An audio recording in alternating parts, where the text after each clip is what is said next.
여러 귀한 성도님을 진심으로 축복합니다.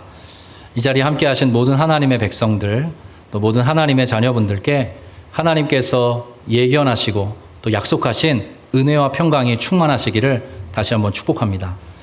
하나님 우리에게 큰 은혜 베풀어 주셔서 이 특별한 때에 함께 모여 첫날 예배할 수 있게 되었습니다.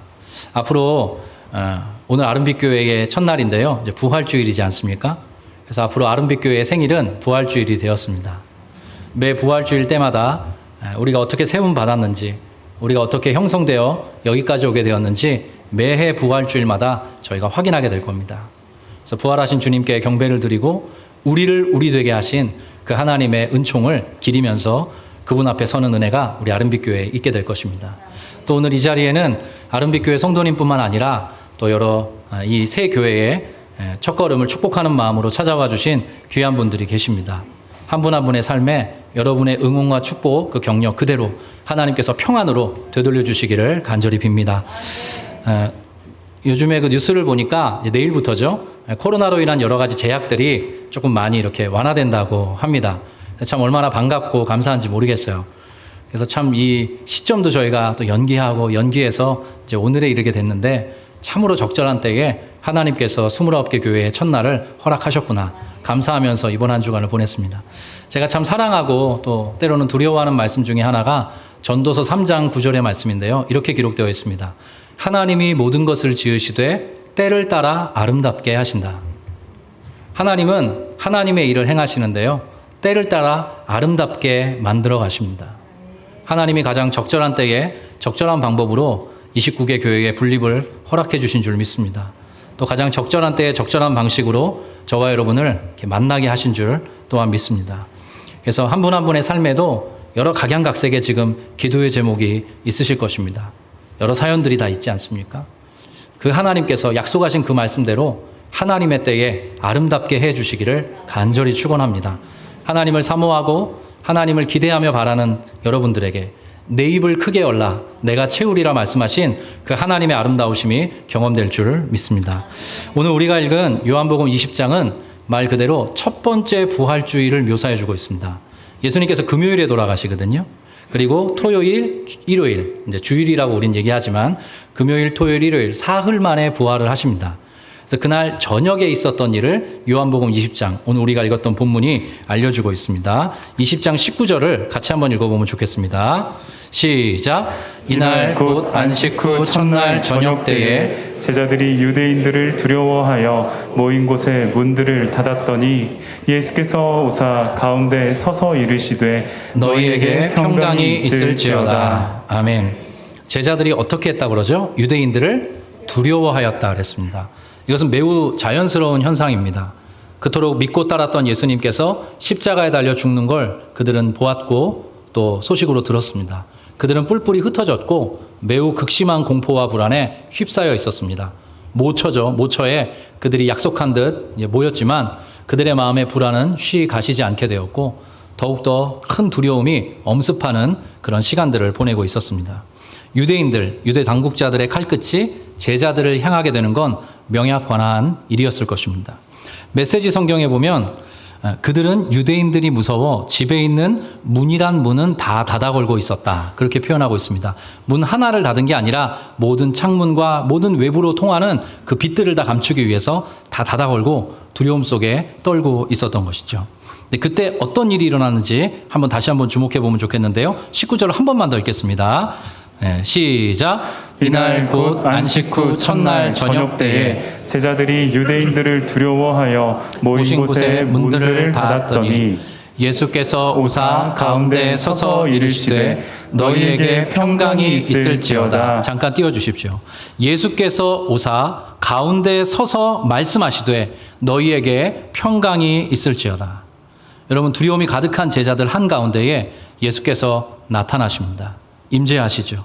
우뚝 서십니다. 그리고 그들에게 말씀으로 격려해 주십니다. 요한복음은 이렇게 시작합니다. 태초에 말씀이 계시니라. 이 말씀이 하나님과 함께 하셨으니 이 말씀은 곧 하나님이시니라. 그가 태초에 하나님과 함께 계셨고 만물이 그로 말미암아 지은 바 되었으니 그가 없이는 지어진 것이 하나도 된 것이 없느니라. 요한복음 1장은 그렇게 시작하고 있습니다.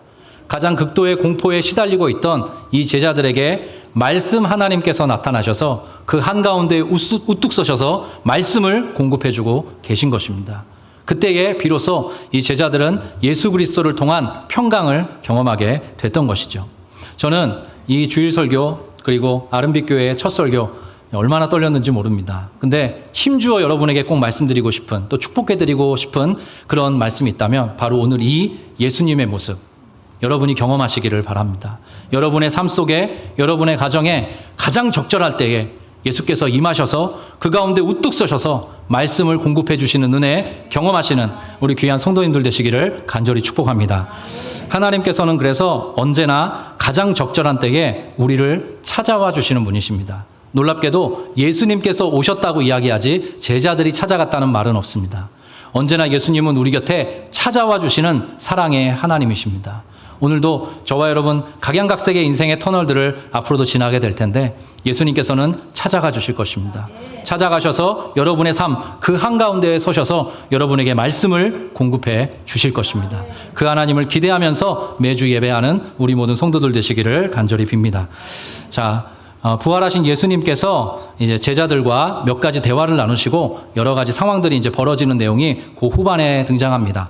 이 내용을 통해서 부활하신 예수님께서 주시는 세 가지 선물에 대해서 좀 여러분들에게 말씀의 은혜를 나누고자 합니다. 부활하신 예수님께서 주시는 첫 번째 선물 한번 따라해 보면 좋겠는데요. 약속하신 평안. 약속하신 평안. 네, 제가 떨려서 자꾸 기침이 나네요. 네. 부활하신 예수님께서 주시는 첫 번째 선물은요, 약속하신 평안입니다. 요한복음 20장에만 예수님의 이 말씀, 너희에게 평강이 있을지어다, 이 말씀이 총 3번 등장합니다. 성경에서의 삶은요, 여러분 잘 아시다시피 완전수입니다. 그 제자 공동체를 통해서 세워질 교회를 향해서 주님이 선포하시는 거죠. 너희에게 평강이 있을지어다. 그 말씀 한번 눈으로 확인하면 좋겠는데요. 20장 19절 한번 더 읽겠습니다. 시작. 이날 곧 안식 후 첫날 저녁 때에 제자들이 유대인들을 두려워하여 모인 곳에 문들을 닫았더니 예수께서 오사 가운데 서서 이르시되 너희에게 평강이 있을지어다. 아멘. 21절 한 번 더 읽겠습니다. 시작. 예수께서 또 이르시되 너희에게 평강이 있을지어다. 아버지께서 나를 보내신 것 같이 나도 너희를 보내노라. 자, 여기까지 2번 예수님께서 너희에게 평강이 있을지어다 말씀하셨습니다. 이로부터 일주일쯤 지났을 때 여전히 제자 공동체는 한 모처에서 문을 닫고 두려워하고 있었습니다. 그때 예수님께서 다시 한번 나타나셔서 세 번째 너희에게 평강이 있을지어다 말씀해 주셨는데요. 26절의 말씀입니다. 여기도 같이 한번 읽어보겠습니다. 시작. 여드레를 지나서 제자들이 다시 집 안에 있을 때에 도마도 함께 있고 문들이 닫혔는데 예수께서 오사 가운데 서서 이르시되 너희에게 평강이 있을지어다 하시고. 아멘.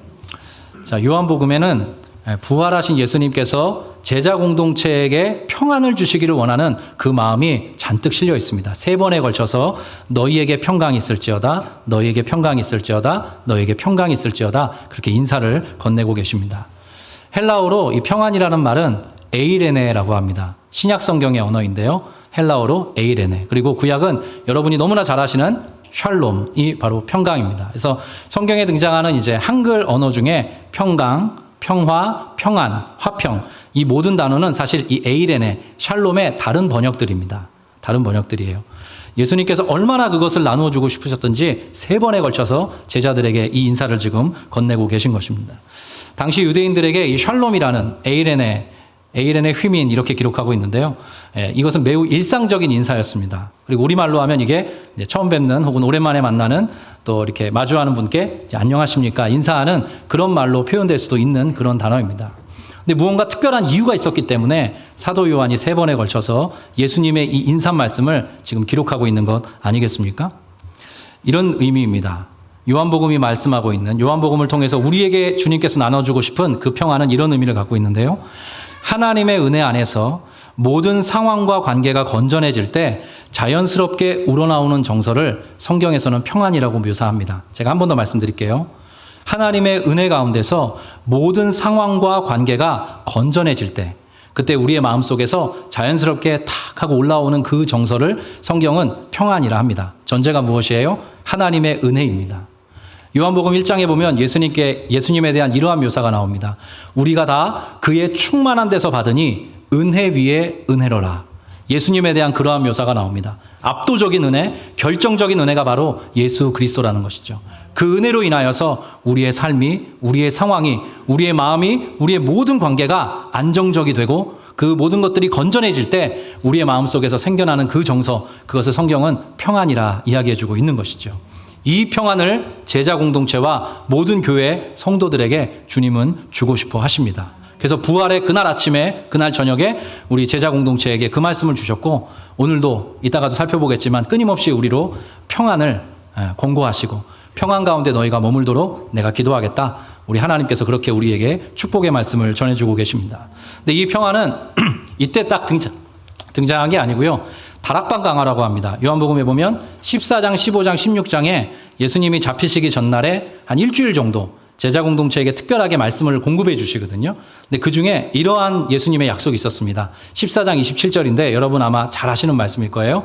평안을 너에게 끼치노니 곧 나의 평안을 너에게 준다. 내가 너희에게 주는 것은 세상이 주는 것과 같지 않다. 너희는 마음에 근심하지도 말고 두려워하지도 말라. 예수님께서 그 평안 약속하셨습니다. 그리고 부활하신 주님께서 나타나셔서 제자 공동체에게 그 평안을 지금 공급해주고 계신 것입니다. 오늘 이 시간 예배할 때 저와 여러분에게 각양각색의 두려움과 염려, 또 걱정 그리고 불안이 있을 것입니다. 다시 한번 주님께서 여러분 한가운데 서셔서 여러분의 가정 한가운데 우뚝 서셔서 이 말씀 주실 줄 믿습니다. 너희에게 평강이 있을지어다. 사실 이렇게 분립을 준비하면서 제가 몇 번 그 매일 기도에서 그런 말씀을 드렸는데 참 늘 두 가지 혹은 양갈래 마음이 들더라고요. 대단히 기대되고 또 꿈을 품게 되고 또 기뻐하는 마음으로 하루하루 준비해 가는데 제가 섬겼던 또 함께하는 우리 25교구 성도님의 가정과 여러 형편과 처지에 혹 이렇게 어려운 일들 또 안타까운 일들이 있어서 제가 마음을 이렇게 하나로 딱 이렇게 붙들기는 어려웠습니다. 근데 목회가 이런 것이구나라고 하나님이 저를 좀 깨우쳐 주시는 것 같았어요. 제가 짧게 최근에 있었던 일을 하나 나눠드리겠습니다. 여러 성도님들께도 제가 문자로 여러 차례 기도 부탁도 드리고 마음 모아달라고 이렇게 말씀을 드렸었는데요. 저희 교구에 한 20년 가까이 살아왔던 아직은 젊은 청년께서 중한 질병이 재발되어서 참 마음이 저도 아팠습니다. 그래서 참 뭐라고 이렇게 도와야 될지. 그래서 제가 사실은 헌혈 좀 부탁드린다고 급한 문자를 드렸는데 그렇게 드리면 안 되는 일이었더라고요. 그 문자를 보내자마자 몇몇 성도님께서 회신을 주셨는데 어디냐고 제가 지금이라도 가겠다고 이렇게 연락 주시는 분도 계시고 혈액형이 달라서 미안하다고 기도하겠다고 이렇게 이야기해 주시는 분도 계셨습니다.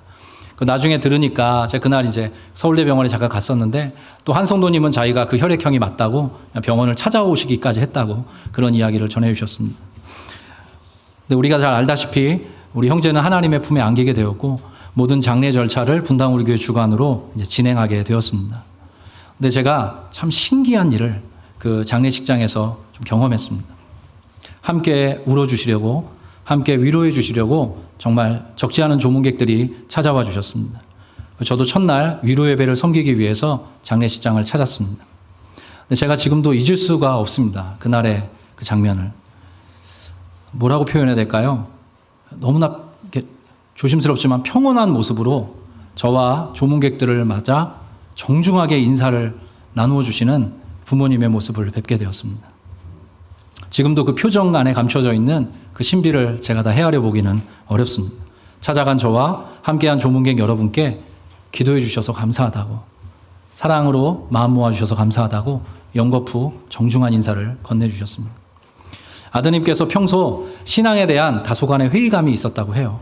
부모님께서 여러 차례 권하셨는데 우리 형제가 질병이 좀 이렇게 더 중해지면서 어느 날 하나님을 믿고 싶다고 그렇게 부모님께 이야기를 건넸습니다. 그리고 부모님을 통해서 한 목사님이 이제 복음을 그 형제에게 전하게 되었고 영접 기도를 병상에서이지만 하게 되었습니다. 제가 더 놀랐던 것은 발인 예배 날이었습니다. 발인 예배 날 제가 예배 자리에 이렇게 앉아서 참여하고 있는데 문득 편지글을 읽어주는 그런 특별한 순서가 있었던 거예요. 알고 보니까 그 형제의 오랜 친구였습니다. 어릴 때부터 우리 형제의 이름을 기억하고 그 형제와 함께 예배드리고 또 신앙생활하고 팠던 한 친구가 편지글을 담아서 낭독해 주는 것이었습니다.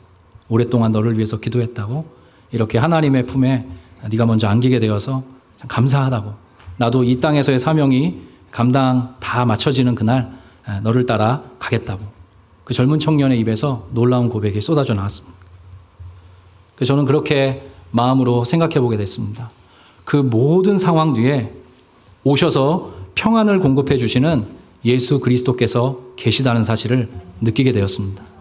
부활하신 예수님께서는 평안이 필요한 그 자리에 찾아오시는 아름다운 분이십니다.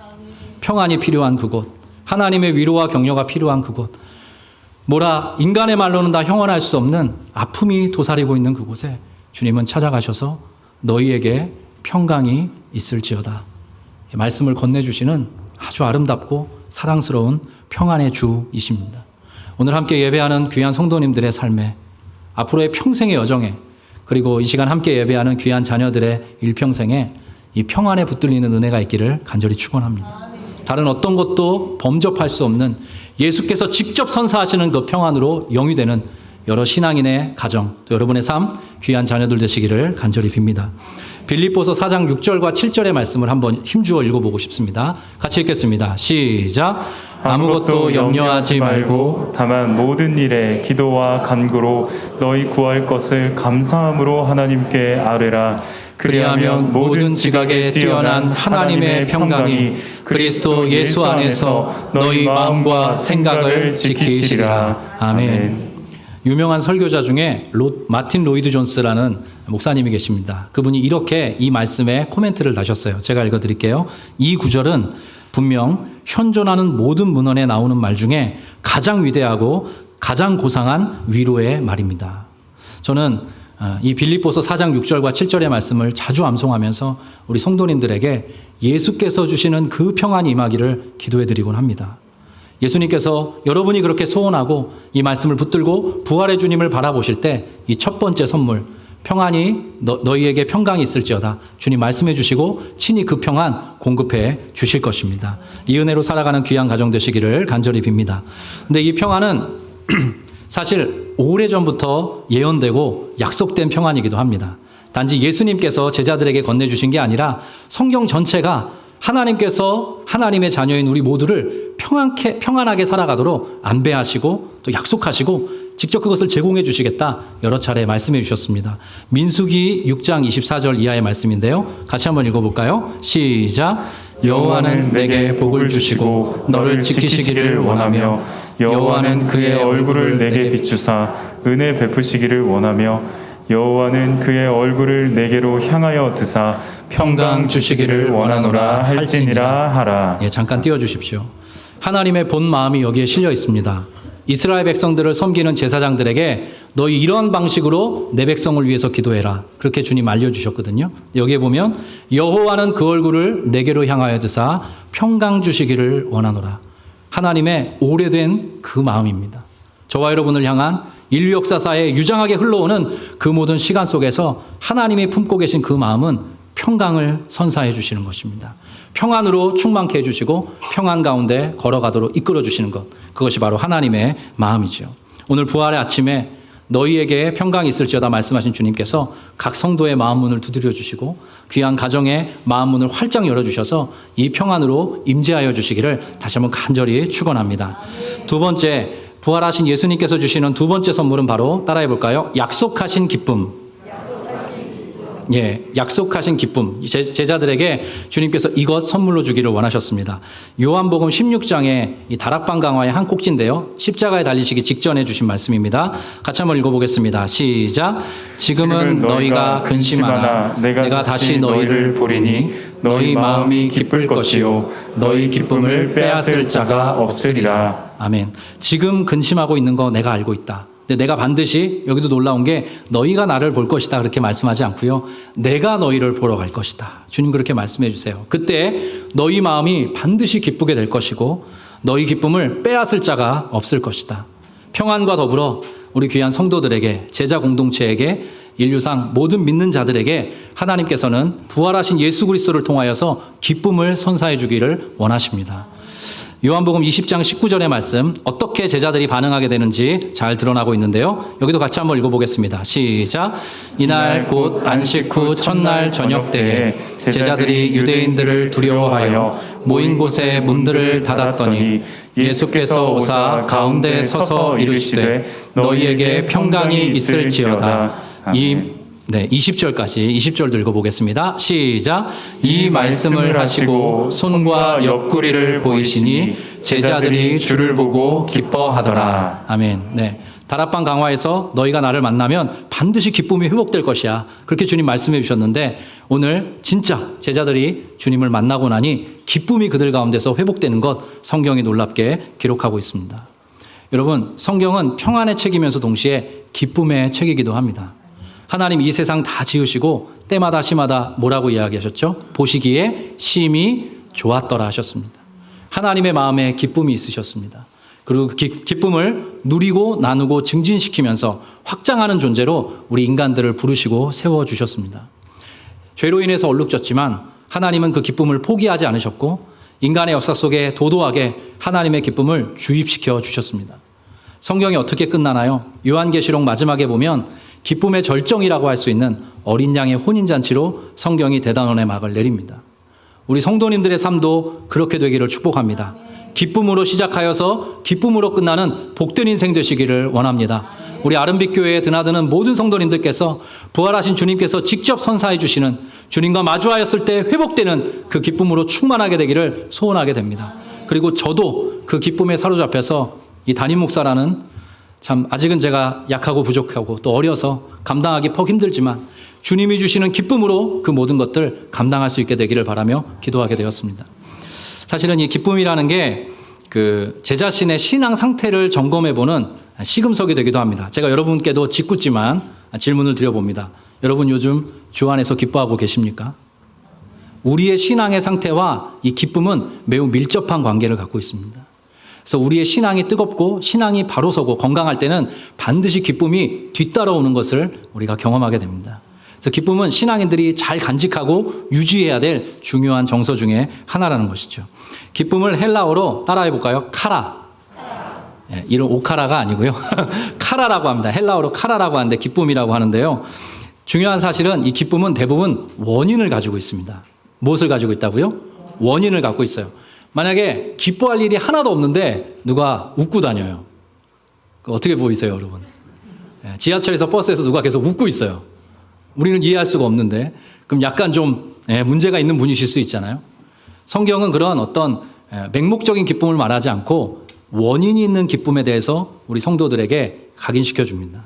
그것은 바로 주 안에서 주 때문에 주로 인하여 기뻐하는 기쁨입니다. 여러분 이 사실 믿으십니까?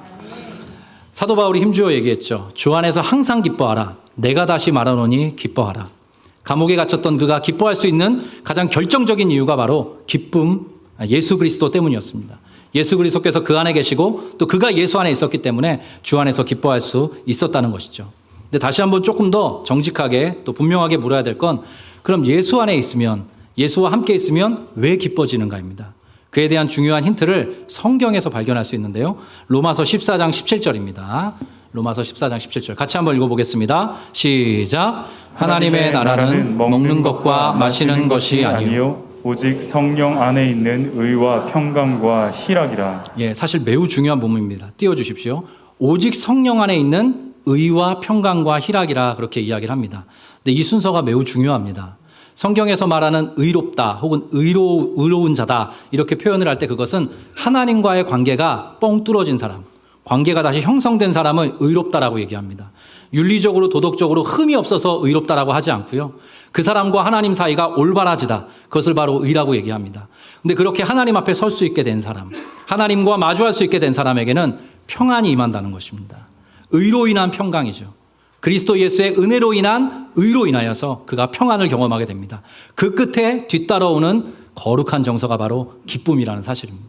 그래서 예수께서 오셔서 우리의 마음에 충만하게 임재하실 때 당신의 영으로 오셔서 우리의 삶을 정돈해 주실 때 우리가 평안케 되고 그 뒤따라 기쁨을 경험하게 되는 겁니다. 저도 참 그런 경험을 종종 했습니다. 여러 성도님께서도 마찬가지일 거예요. 상황과 조건은 분명히 힘들었습니다. 어려웠어요. 근데 어느 날 예배 자리에 가서 앉았습니다. 근데 주님이 찾아오셔서 만나주신 것입니다. 찾아오셔서 만나주시면 어떻게 되냐 하면 하나님과의 잃어버렸던 그 파이프라인이 뻥 하고 뚫리며 그 관이 굵어지는 경험을 하게 됩니다. 그 끝에 우리의 마음은 이전에 없었던 평화가 찾아오게 되고 예배당을 빠져나가면서 기뻐하게 됩니다. 바라기로는 주 안에 사랑하는 귀한 성도 여러분, 한 분 한 분께서 주님의 은혜로 인한 평강, 또 그로 인한 기쁨으로 충만케 되기를 간절히 다시 한번 축원합니다. 그것이 바로 신앙인이 이 세상을 섬길 수 있는 가장 결정적인 힘입니다. 제가 참 이 개척을 준비하면서 참 여러 가지 이런 표현은 좀 죄송한데요. 2번은 못 하겠더라고요. 개척 준비 2번은 못 하겠는데 지난 주간에 좀 특별한 일이 있어서 잠깐 나누고 싶습니다. 목요일인가 날짜가 좀 정확하진 않는데요. 교육자 한 분이 저를 제 방으로 찾아오시더니 똑똑똑 문을 두드리면서 하시는 말씀이 웬 성도님이 한 분 오셨다는 거예요. 그래서 그냥 뭐 또 한번 궁금하셔서 오셨나 보다 이렇게 생각을 했죠. 근데 이분이 걸레를 들고 오셨다는 거예요. 그러더니 본당 의자를 지금 닦고 계시다는 거예요. 그래서 제가 토요일 날 청소를 하기로 했는데 이게 어떻게 해야 되나 그래서 가서 이제 저 본당 문에서 이렇게 지켜봤죠. 근데 아주 신나게 닦으시는 거예요. 의자 하나하나를. 여러분이 앉으신 의자를 다 닦으신 거예요. 2시간 반 동안. 근데 제가 중간에 그냥 있을 수 없잖아요. 그래서 제가 갔더니 깜짝 놀라시면서 목사님 하면서 이분의 반응이 중요합니다. 그래서 제가 근데 보니까 제가 줌에서 여러 번 뵀던 권사님이셨어요. 한 권사님이신데 권사님 어떻게 이렇게 먼저 오셔갖고 청소를 하세요? 제가 이렇게 여쭤봤더니 목사님 그냥 왔어요. 이렇게 얘기하시는 거예요. 그래서 뭐 어떻게 이렇게 청소 같이 해야 되지 않아요? 몰라요. 그냥 오고 싶었어요. 웃으시면서 그렇게 이야기하시고 본당 의자 다 닦으시고 저 부서실에 있는 수납장들도 손이 닿으시는 한까지 걸레질을 하고 가셨어요. 기쁨은 모든 섬김의 원천입니다. 저와 여러분에게도 그러할 뿐더러 하나님이 우리를 기뻐하셔서 이 위대한 구원 역사를 이루어내신 분이십니다. 하나님이 우리로 인한 기쁨을 이기지 못하신다고 성경은 기록하고 있습니다. 그리고 그 기쁨 너희에게 줄 테니 너희 마음 잘 그 기쁨 안에 적셔서 또 다른 예수의 일을 또 다른 예수 공동체의 일을 감당하면서 너희 살아가라. 주님 그렇게 우리에게 말씀해주고 계십니다. 바라기로는 주 안에 사랑하는 귀한 성도 여러분들 이 기쁨으로 충만하시기를 바랍니다. 여러분의 일상을 힘있게 살아가는 원천도 이 기쁨의 비결이 있습니다. 기쁨이 없으면 하루하루가 참 버겁습니다. 기쁨이 있으면 견뎌볼 만합니다. 그리고 심지어 기쁨이 있으면 상황과 조건을 뛰어넘어서 하나님을 예배할 수 있습니다. 시편 전체를 뒤져보면 기뻐하라라는 명령이 딱 한 구절 등장합니다. 그 말씀 여러분과 한번 선포하듯이 한번 읽어보면 좋겠습니다. 시편 37편 4절인데요. 함께 읽겠습니다. 시작. 또 여호와를 기뻐하라. 그가 내 마음의 소원을 내게 이루어 주시리로다. 아멘. 여호와를 기뻐하라. 그가 내 마음의 소원을 너에게 반드시 이루어 줄 것이다. 어떤 인간적인 힘과 능력과 노력을 가지고 우리는 우리의 소원을 획득하는 자들이 아닙니다. 한 가지 방법, 여호와를 기뻐하는 방식으로 우리의 인생을 구축해가는 예수의 사람들입니다. 여러분 이 사실 믿으시고 예수 안에서 부활하신 주님이 선사해 주시는 그 선물, 그 기쁨 안에서 충만하게 걸어가시기를 간절히 빕니다. 세 번째 마지막 선물인데요. 부활하신 예수님께서 주시는 세 번째 선물은 바로 따라가겠습니다. 약속하신 성령. 약속하신 성령. 약속하신 성령을 세 번째 선물로 주십니다. 요한복음 14장부터 16장까지 여러 번 말씀드렸던 다락방 강화를 통해서 예수님은 이렇게 제자 공동체에게 앞으로 세워질 교회에게 성령이 임할 것이다 이렇게 이야기해 주셨습니다.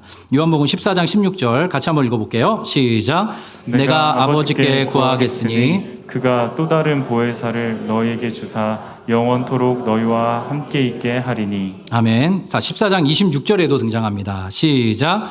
보혜사 곧 아버지께서 내 이름으로 보내실 성령 그가 너희에게 모든 것을 가르치고 내가 너희에게 말한 모든 것을 생각나게 하리라. 아멘. 예수님께서 십자가에 달리시기 직전에 이미 예언해 주셨습니다. 약속해 주신 거죠. 너희에게 성령이 임할 것이다. 또 다른 보혜사께서 너희에게 임하셔서 함께 하실 것이다. 주님이 그것을 약속해 주셨거든요. 근데 그때 예수님께서 부활하신 이후에 이 말씀이 어떻게 응하는지 한번 보겠습니다. 요한복음 20장 22절 오늘 말씀인데요. 22절과 23절 여긴 제가 읽겠습니다. 눈으로 따라와 주십시오. 이 말씀을 하시고 그들을 향하사 숨을 내쉬며 이르시되 무엇을 받으라? 성령을 받으라. 예, 주님이 다시 한번 말씀하십니다. 그리고 너희가 누구의 죄든지 사하면 사하여질 것이요 누구의 죄든지 그대로 두면 그대로 있으리라 하시니라. 자, 성령을 받으라 말씀하시면서 앞뒤에 한 장면의 묘사와 또 예수님의 부연 설명이 지금 등장하고 있습니다. 여러분 한글 성경 지금 갖고 오신 분들은 그중에 좋은 성경은 22절 옆에 창세기 2장 7절이라고 조그만한 글씨가 메모되어 있는 성경이 있을 겁니다. 있으세요? 네, 화면을 보시느라. 네. 좋은 성경에 있습니다.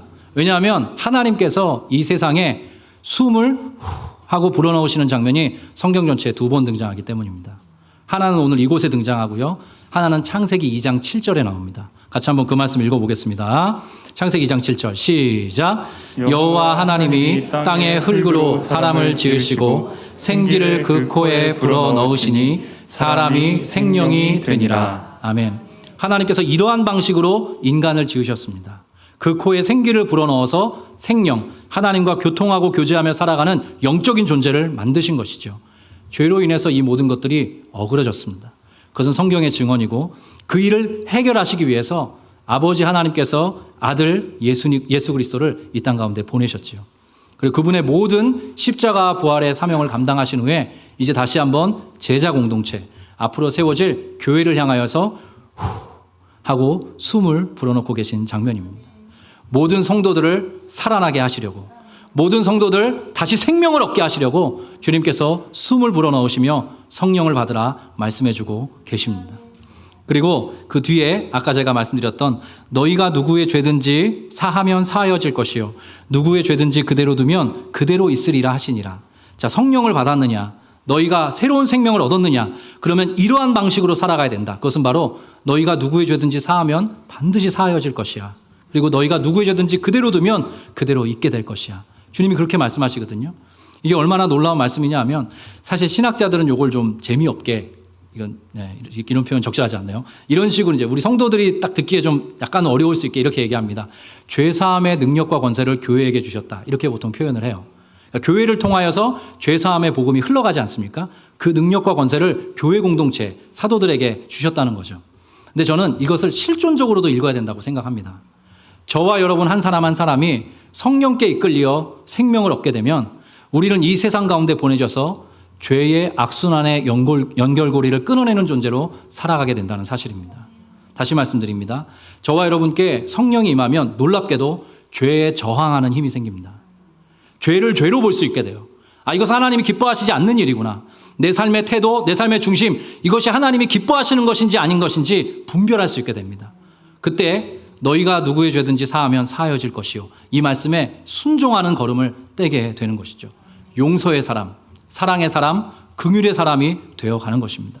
저는 아직 젊은 목사이고 혈기가 있어서 이 말씀에 담겨있는 그 풍성함을 다 나눠드리지 못할 것 같습니다. 이 자리에 머리가 희끗희끗하신 오랜 시간 신앙으로 인생을 살아오신 선배님들께서는 저보다 더 풍성하게 그러한 마음들을 나눠줄 수 있으시지 않을까 그렇게 생각을 해봅니다. 여러분, 죄의 악순환의 연결고리를 끊어내는 자로 저와 여러분을 불러주신 것입니다. 성령을 받으라 말씀하시고 주님께서는 이 사명으로 저와 여러분을 보내십니다. 그래서 이 성령을 받으라의 앞뒤에는 이런 말씀이 숨어져 있는 것입니다. 부활하신 예수님께서는 살아나게 하시고 살아가게 하시는 분이십니다. 성령을 받으라 말씀하실 때 살아나게 하시고 살아가게 하십니다. 예수 그리스도와 꼭 같은 예수의 사람들로 우리 걸어가도록 하나님이 인도해 주십니다. 이 말씀을 가장 먼저 적용하셨던 분이 바로 예수님이십니다. 가상 7원 중에 이런 말씀이 있죠. 아버지여 저들의 죄를 용서하여 주시옵소서. 그들은 그들이 하는 일을 알지 못합니다. 예수님께서 먼저 가해자들을 향하여서 용서를 선포하셨습니다. 쉽지 않은 일입니다. 그러나 우리가 분명한 것은 이 자리로 부름받는다는 것입니다. 여러분이 죄의 악순환의 연결고리를 끌어내는 사람으로 그 자리에 서서 은혜를 구하면서 나아갈 때 하나님께서 평안 주시고 기쁨 주시고 정말 예수 그리스도를 통해서 하시고자 했던 그 일이 여러분 한 사람 한 사람을 통해서 또 우리 공동체를 통해서 드러나게 될 것입니다. 그러한 방식으로 세워져가는 우리 모든 성도 또 우리 귀한 가정 또 우리 교회 되기를 다시 한번 간절히 이 부활의 아침에 축원드립니다.